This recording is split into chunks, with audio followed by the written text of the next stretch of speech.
To be here today. So welcome everybody. Thank you for being here. So glad to see a good turnout. Um, Hope you're doing well, and we're going to jump right in with our first webinar for this course, Teaching Adults to Read. Thank you so much for being here again. So this is our agenda. We're going to give you kind of an umbrella big view of what the whole course covers. Today, we're going to be kind of focusing in on standards to guide reading instruction for adults. You're going to be learning a lot about the four components of reading. So we're going to have just a preview because you'll do some reading and some work in Moodle. But we will take a little time today for you to be working with colleagues in breakout rooms to do a matchup of reading components to standards. So kind of applying some of the content we're going to cover. And we'll wrap up by giving you the date and time of the second webinar, next steps, and see if you have any questions. So by the end of our time today together, our objectives are that you will be able to demonstrate that you can understand the key shifts of the CCRS, College and Career Readiness Standards, and ELPS, English Language Proficiency Standards, specifically as they apply to reading. You're going to be able to identify and discuss those four components of reading within the standards. As you apply the standards to your own lesson planning as well.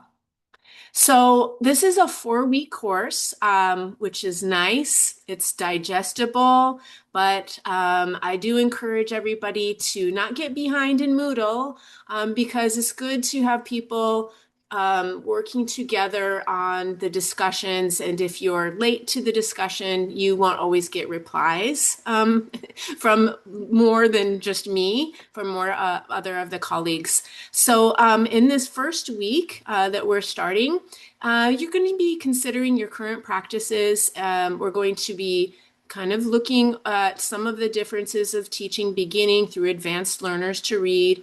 And really, alphabetics is more for our beginning and intermediate learners, but it's a great refresher, even if you're teaching those really advanced students, because we never know exactly what students are going to come into our classroom with as far as their literacy levels. In week 2, we'll continue reading and learning and discussing the four components of reading, with the next components to be focused on comprehension and fluency. And then we'll go over how we can kind of diagnose different reading challenges. So what are some assessments, tasks, and tools that you can use as you see, you do see, right, multiple levels of literacy within your classroom represented by your students. So you can level up for those students who may need a little more support. In week 3, again, continuing the four components of reading, but this third week we'll be focusing on teaching vocabulary, my personal favorite. And we will also have webinar 2. And then that fourth week, it will be you kind of working independently along with getting feedback from others in the course, where you're going to construct a reading lesson plan incorporating the standards and strategies. It could be a lesson that you've used, tried and true, and you're just tuning it up with some new content that you've learned here, or maybe something completely new that you want to try in your class. So our overview of what the big objectives of the entire course are these, that you will be able to define the four essential components of reading and explain why each is important for reading at the beginning, intermediate, and advanced levels of instruction. You'll be able to identify the diagnostic assessment tasks for the 4 different components for different levels of students, and you'll be able to select level appropriate approaches and activities for teaching the essential components to whoever your learners may be and whatever level they may come in at with their literacy. So now that we've seen what the course is about and what we're going to cover today, we're going to dive into today's topic, which is standards as the basis of evidence-based reading instruction. There are 2 sets of standards for adult education, and we're going to review them. I imagine some of you are quite familiar with them. And if they're new to you, you don't need to feel bad. You're in the right place so that you can learn something in addition to teaching reading, what these standards are that should be guiding our instruction for adults. So if you could find your chat and answer this question, what is the purpose of standards in education? And if I'm trying to teach reading, especially the fundamentals of reading, why would it benefit any of us here to start with or to look at what standards exist? So please go ahead and take a moment to share in the chat any answer that comes to your mind regarding those two questions.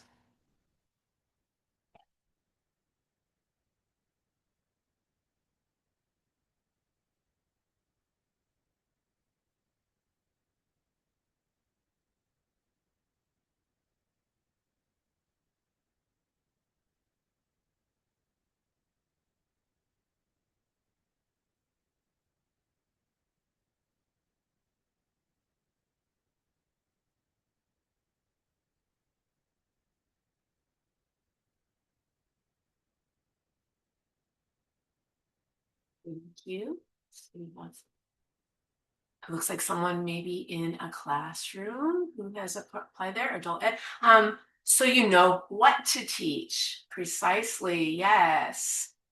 To help students and teachers get a guidepost, kind of like where should I be coming in at this class and where am I going? Exactly. Thank you, Mary, to lead us to help us see what outcomes we want our students to achieve. Exactly. Give us a target, a goal to reach. Excellent. Okay, so many good things. Please go ahead and see what your colleagues have written there in the chat. And you're right on. We need to give our students and ourselves a target or goal to reach. So not only instructors, but also for our administrators to see and be able to measure students' progress and hold students and teachers accountable, right, to the instruction. Aligning curriculum. Now, I imagine many of your schools are like mine, where we have multiple levels of ESL and we have different levels of ABE.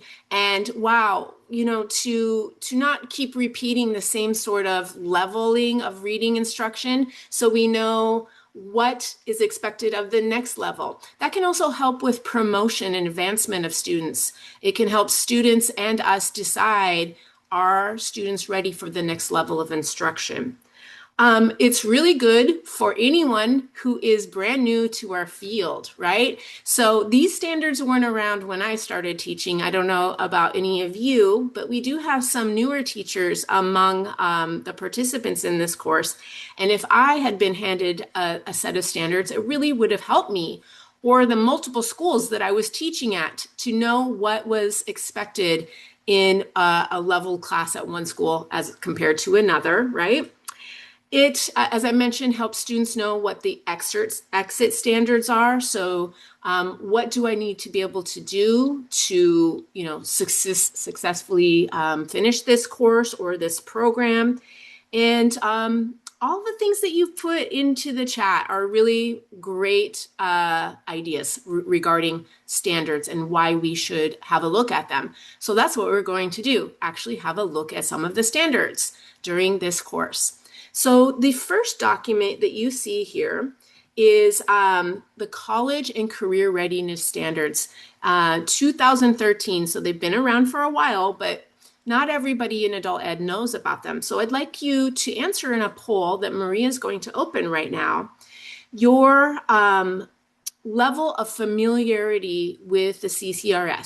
So if you can vote in the poll and you know, let us know if this is the first time you've ever heard of CCRS, if you have heard of them or been to a workshop, if you've really already studied the College and Career Readiness Standards, or if you are implementing them on your own, or maybe your program has decided to include implementation of CCRS. So I'll give you just a second. All right, we see about 12 people have voted, and so 14. We'll give everybody just another second to participate. All right, so I think 15 have answered the poll. So we'll go ahead and Maria, if you want to end the poll and share the results, it looks like a good majority of you, 73%, have heard already about CCRS and have been to a workshop. So here's your opportunity to actually start implementing some of these in a lesson plan that you're going to do as part of this course. So thank you for taking that poll. So for those of you who are a bit more familiar with CCRS, if you can kind of harken back to when maybe you first learned about them and think about what were the three shifts. There are three shifts that came about in adult education that were a result of these standards. Does anybody remember the three shifts? For anybody who has gone deeper into studying and implementing college and career readiness standards. Any ideas? Guessing? Okay, Mary, right? Like, I'm sure that GED test has changed, and many of us use CASAs. So for those of you who, exactly, Kelly, critical thinking is much more of a priority. So those of you who use CASA's steps, and what's the one for adult secondary CASA's, I forget the name, but they changed, right? As a reflection of the college and career readiness standards and English language proficiency standards. So we've seen some changes in the standardized assessments that we use for our funding. It is different, Soleil. So we're going to get to that. Thank you for asking. So yeah, so the three shifts, before we look at those, why in 2013 did this new set of standards come out? Well, adapting to a changing world. Many of us who've been in this field for a while, you may remember that it was not as professionalized, I feel, but we really needed to get students more on a career path, and that requires more rigorous instruction and academic preparation. Many of our students come to our classes. We have Workforce Innovation Opportunities Act grants still, and it's to get a better job. And for some of our students, it's to get any job. But we live in a very expensive state. And so students nowadays need to be pushed more into career pathways if they want a truly rewarding career that will support a family, right? So that is another reason why these standards came out, to help students get on career pathways as well. And of course, evolving technology, evolving every single day. Just in the last few years, we've seen great changes, right, with AI. But before that, even, the changes that came about with students not having paper-based things anymore, having to even perhaps register for our classes using a computer. So these standards came out to help our students get all of these things: rigorous instruction, academic preparation, onto a career pathway, or just information about that thing, and more hands-on with technology. So incorporates some digital tools, and not just reading books or reading articles, but reading online as well. So the CCRS came out as a result of this, and the three shifts, as mentioned, were these: that students need to be able to engage with complex texts. When they go to college, that jump, if they're going to a career and technical program or to a credit-bearing college program on that career pathway, the jump in the level of text that they read is very significant. So we need to start exposing students to level appropriate but complex text. So we'll be talking about that later on, what complex text is about. You'll be reading about that. But this really means giving students regular practice with complex texts, which means more academic language. And there's some evidence, because this is an evidence-based course, around what students need in terms of text complexity. When students can read in terms of complex texts, it can be the greatest predictor of their success in college. There is a huge gap, as I mentioned, between the complexity of college and high school texts. So it's a jump of 4 years in terms of the reading levels. And too many students are reading at much too low level. Less than 50% of graduates can read sufficiently complex text to do well in career preparation or college courses. As far as evidence, the reading is more about extracting and employing evidence from the texts. So it's wonderful to have students read an essay and talk about their feelings and write personal reflections. That's beautiful. But most college and workplace writing requires evidence, and the ability to cite evidence differentiates strong from weak student performance on national assessments. And finally, being able to locate and deploy evidence is a hallmark of strong readers and writers. And finally, shift 3 is about building knowledge. So we don't have students just read a simplified text just to practice reading skills. We include nonfiction that will help them build background knowledge, even if we're teaching a basic skills course or ESL, right? So nonfiction makes up the vast majority of required reading in college and the workplace. Personal reading, like reading for pleasure, novels and things like that. Yes, of course, we should continue having students do that kind of reading, but building up background knowledge is an important facet of college and career readiness. Informational text is harder for students to comprehend than narrative text. Here's a little bit more of the research. Male students lag behind female students in reading scores. I don't know if you've noticed that in your classes, but research also shows that male students prefer reading informational texts over narrative fiction. So we should sprinkle in a little bit of every type of genre, but you can see the importance of including nonfiction as well for building background knowledge. Finally, when our students enter college or career studies, if we haven't adequately prepared them for that kind of reading, that includes asking them challenging questions to build up their reading skills, our students will really struggle once they've gotten to the next level of instruction after our adult education classes, because maybe they have not exposed to that level of rigor in reading.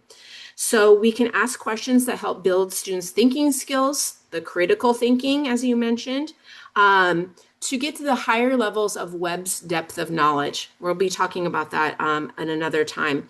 Or maybe some of you are more familiar with Bloom's taxonomy of the cognitive domain, right? So not just reading and remembering and regurgitating, but being able to synthesize, analyze, and create with the knowledge that they gain through the reading. So all of that will really help our students prepare for what lies beyond our adult education courses. Now, just a little bit more about the type of reading and complex texts before we talk about the other set of standards. So in order for students to be college and career ready, as I said, we need to expose them to high quality texts that are complex.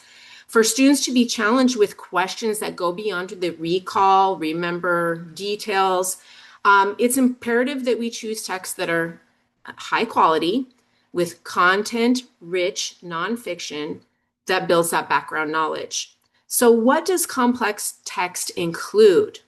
Think about that. Complex text includes longer sentences, more complex sentences, uncommon vocabulary. So you've maybe heard of the 3 tiers of vocabulary. So more discipline specific, or sometimes what we call tier 3 vocabulary. Longer paragraphs.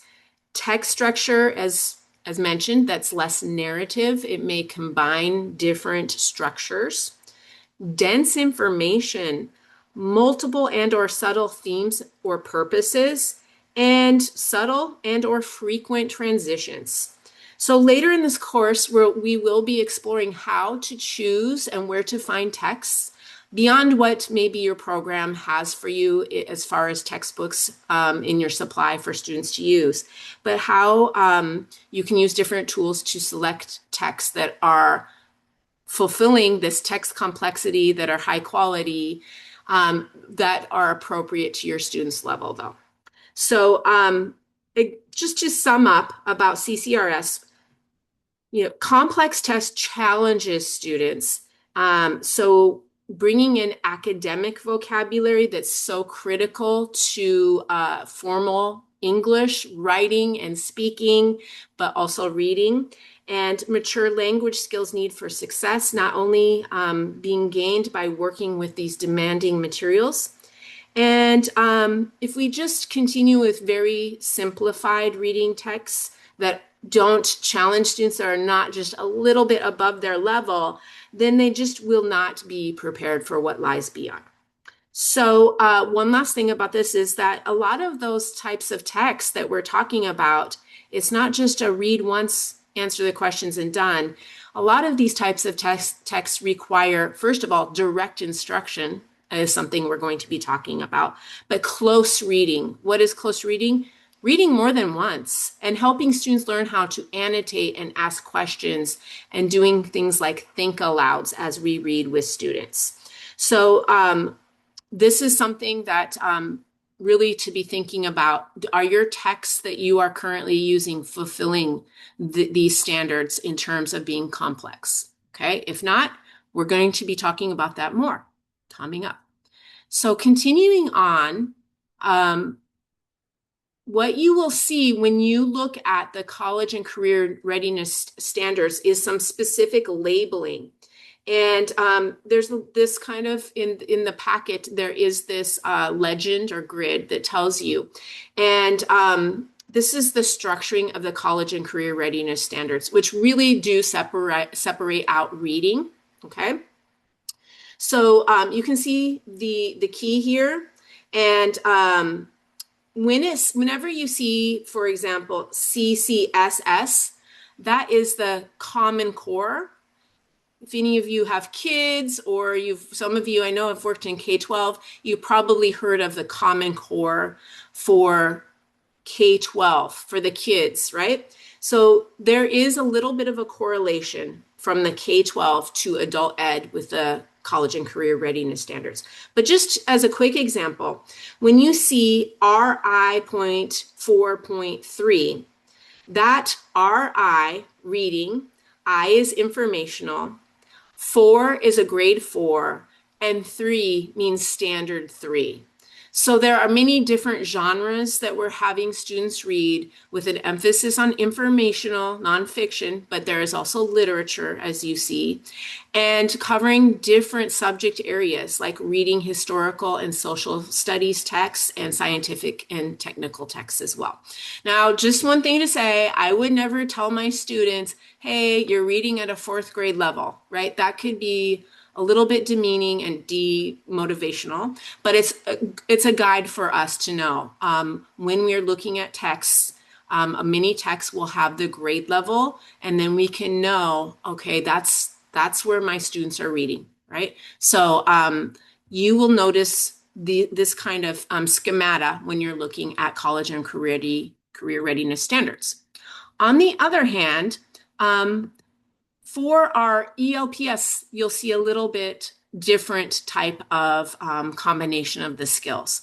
But here are what you see on the screen right now, the college and career reading anchor standards specific to reading, and there are 5.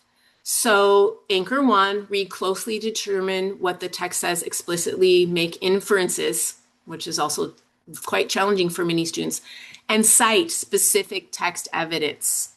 Okay. Anchor 2, determine main ideas and themes. Anchor 3, analyze, right? So they are really having to take deep dives into the text that they are reading.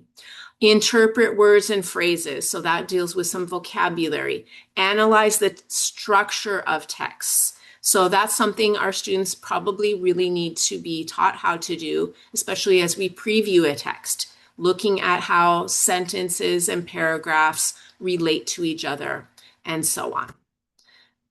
All right, so that is CCRS. There are a few more anchor standards too. We see anchor 6, assess point of view and purpose. 7, integrate and evaluate content. Okay. 8, delineate and evaluate argument and claims. And 9, analyze how 2 or more texts address similar themes. So not just reading one text about a topic, but multiple texts, perhaps to see different authors' approaches and point of view.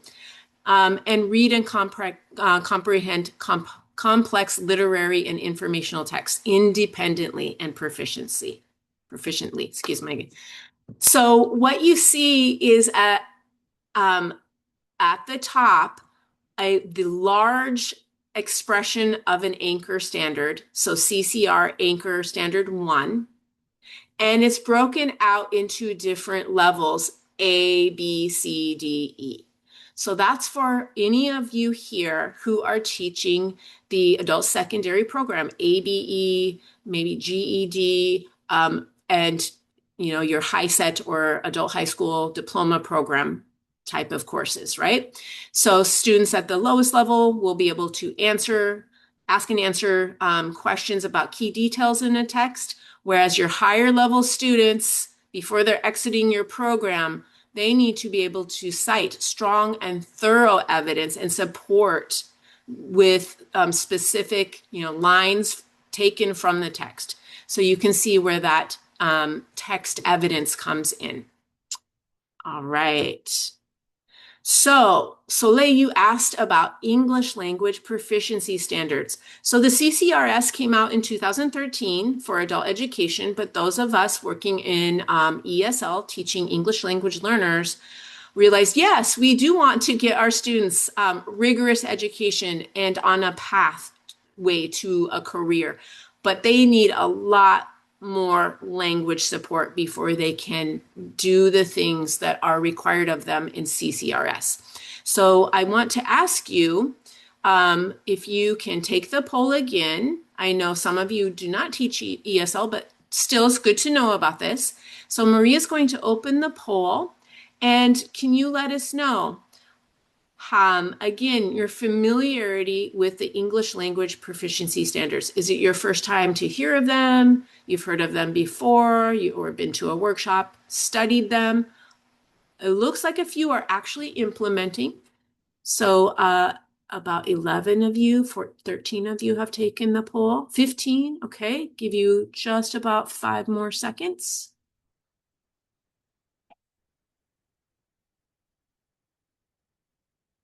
All right. So it looks like about half of you. Whoa, what happened there? Okay. For a second. There we go. Looks like about half of you. So I'll share the results so you can see. Almost half of you have heard of them before. And your textbooks nowadays, and as I said, CASA's steps, that newer CASA's reading test now has them incorporated into the framework of how those test questions were formulated. So the CCRS do not explicitly address how to use rigorous academic standards for English language learners. So that's why in 2016, these English language proficiency standards came about. And let me just move the poll out of so I can see there. And they were introduced as stepping stones to get our students the language needed to then later be able to transition or to fulfill college and career readiness standards. So the demands of rigorous standards for college and career readiness presented challenges for our English language learners. But as you know, we need to still help our students get the academic language and include texts that are complex, not so simplified that they are not getting higher level reading proficiency. So what you will see when you look at the English language proficiency standards, reading is not really separated out as a separate skill. So it's more grouped by productive and interpretive types of skills. So we'll take a look at what you can see in the English language proficiency standards. And I really encourage you, you will see these posted in the first week in Moodle. So I do highly encourage you, if you are not familiar with these, have a look, okay? But a little bit about how the shifts came, we saw the 3 shifts for CCRS, but what are the shifts for our English language learners in terms of ELPS?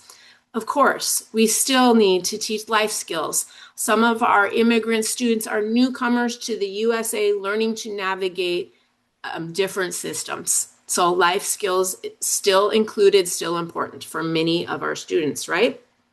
But we also need to help students get rigorous instruction and 21st century skills. Our students, some of them, newcomers, maybe more and more, they've studied English in their country, and they may come with some academic language. But some of our students who've been here for a long time have more acquired English and lack academic language. So we need to give them that, because that is a powerful tool when they are interacting in many different roles that they fulfill. They need to have that more formal English as well. Included in this is language strategies. So what does language strategies mean? That comes in really well, what I just mentioned, when we are teaching reading, things like think aloud and previewing a text, right? So language strategies can cover many different things, but we'll examine specifically what that means in terms of reading instruction. And one of you mentioned before, critical thinking as well. So not just reading a text and answering the questions, but going to the next steps with whatever topic it happens to be, applying what students have learned from those texts, and so forth. So these are things that our students need in terms of skills and preparation for higher education or career pathways as well, but more in terms of language support. Okay. So there are 10 guiding principles that we can look at and think about in terms of our students who are English language learners. These things, you probably know many of them. For example, number 1, the English language proficiency standards come with the idea that, yes, of course, students can succeed in the college and career readiness standards. They will be able to meet those standards. The ELPS is the stepping stone, giving them the language support to do so.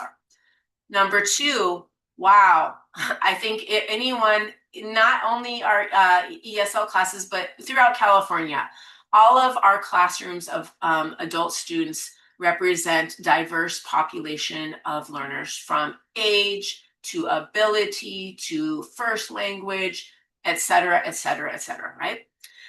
I love number 3, that our adult ELLs, their fund of knowledge, are a resource for their learning.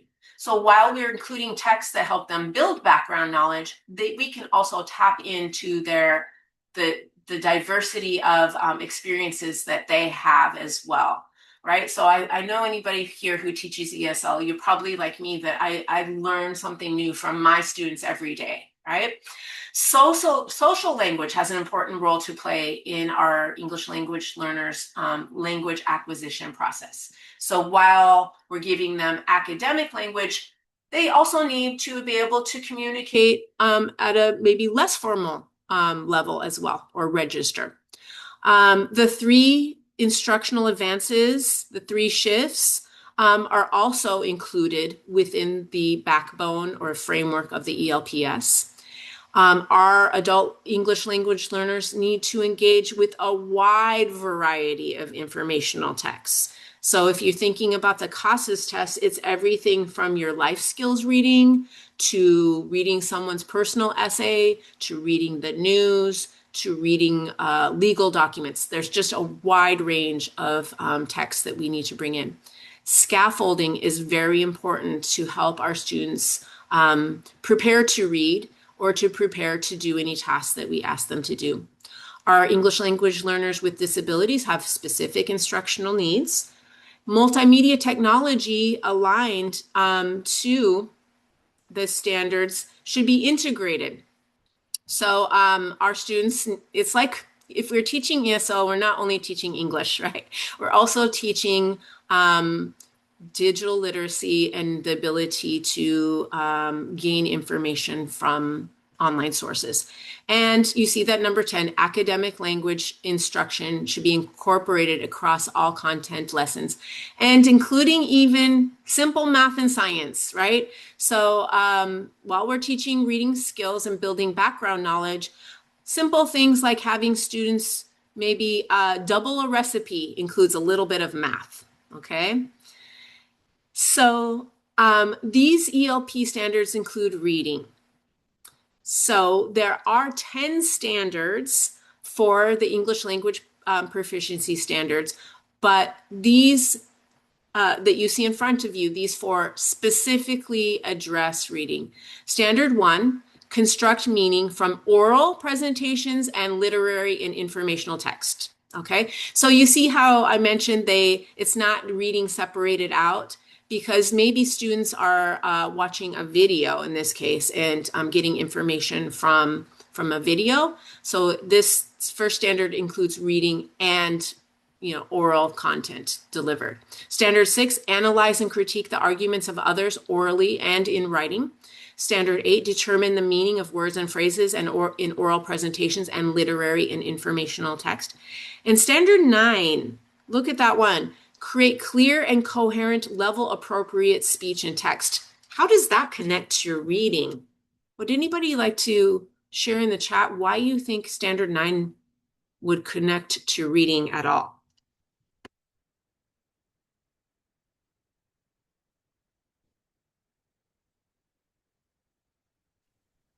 Because when we create something, it helps us see if we actually understand what we read.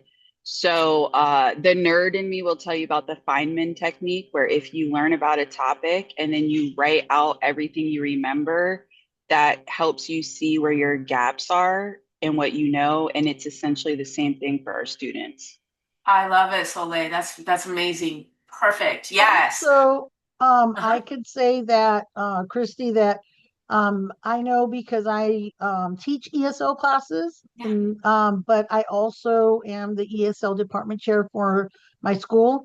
And I know that in ESL, there's the four language domains that we need to teach, which is the reading, the writing, the speaking, and listening skills. So Standard 9 basically is doing the listening, the listening and speaking, and then the reading in that, because if you're saying speech and text, that's taking those three language domains on there.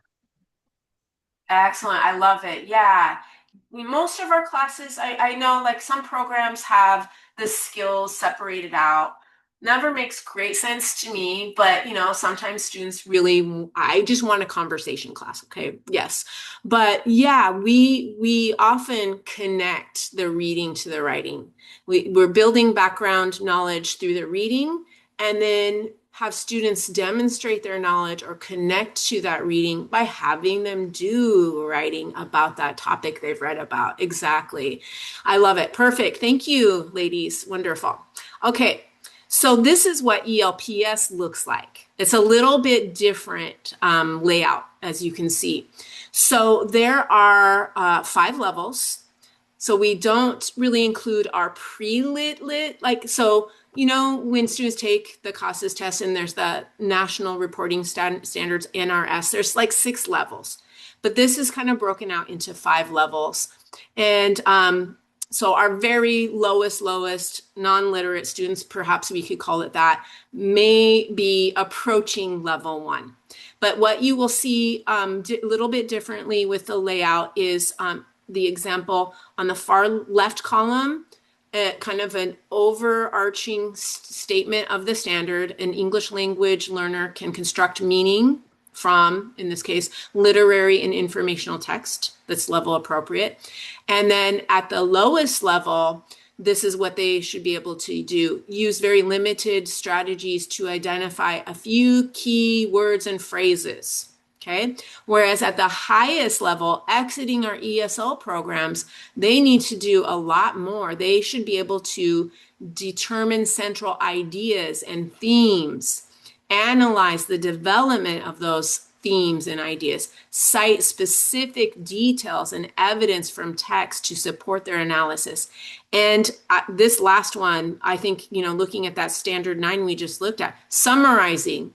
So having students read something and write it in their own words is a really important skill for the workplace. It really is. So you can see how this is laid out.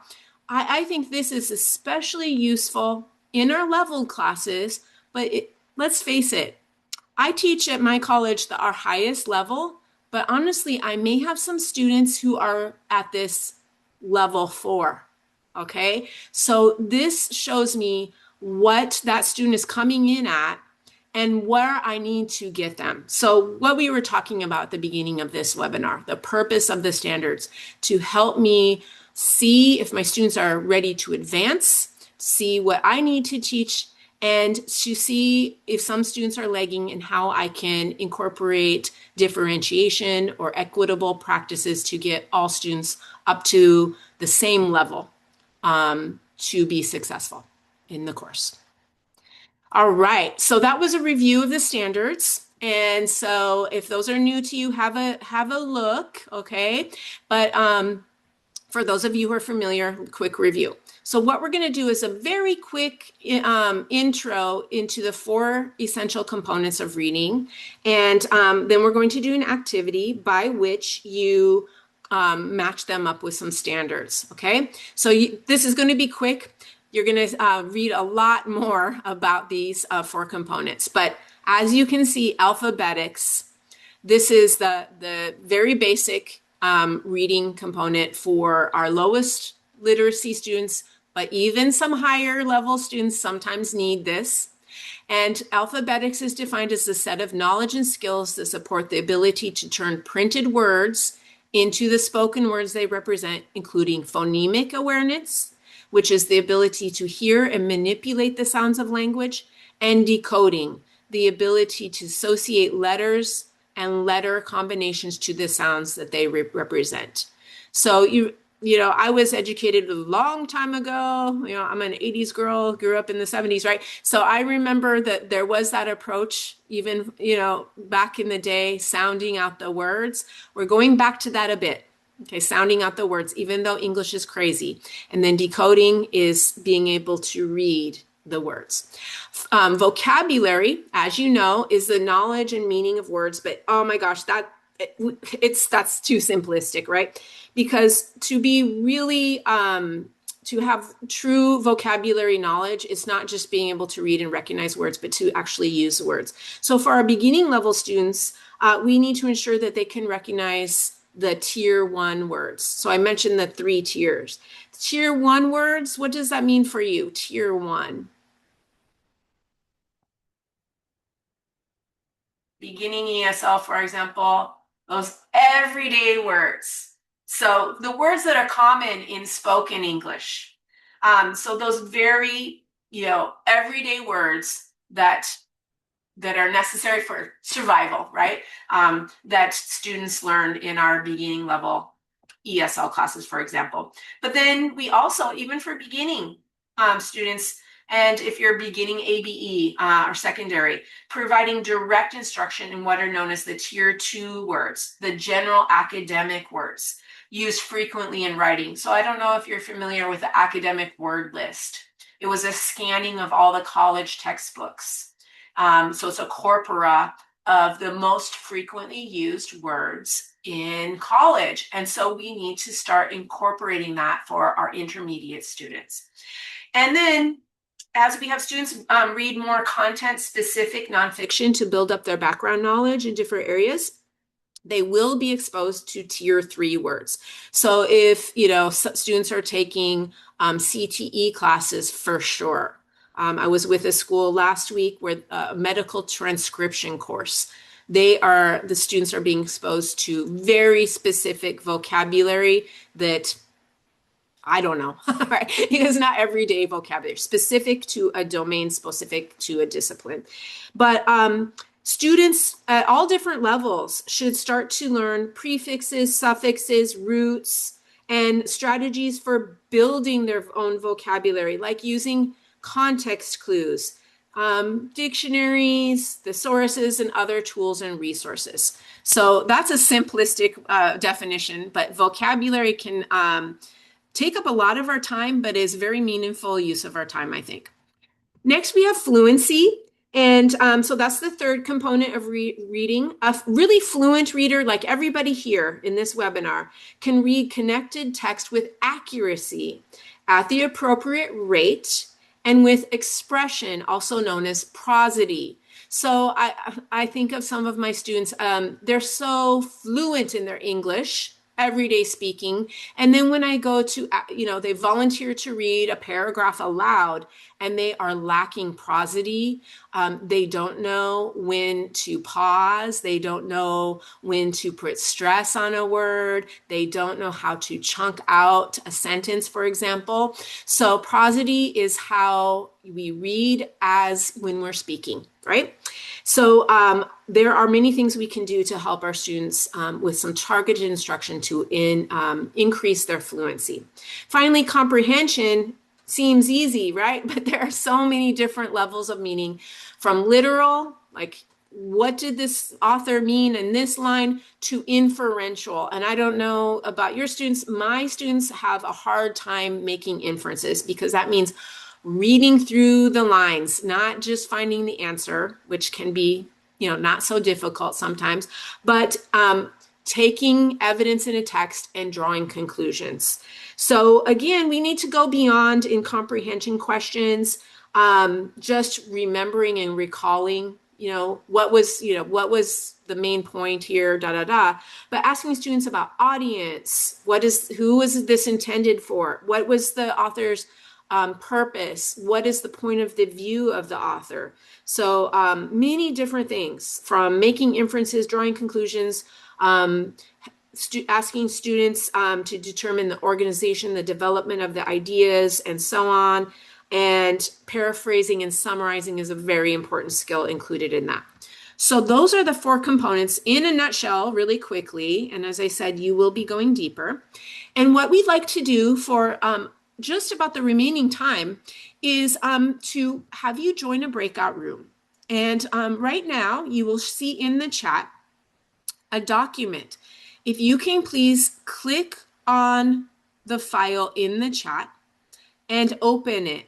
And so there is one for those of you teaching ESL, and there's another document for those of you teaching ABE, ASE, CTE, or other, and it's the CCRS. So please find the appropriate file in the chat and open it.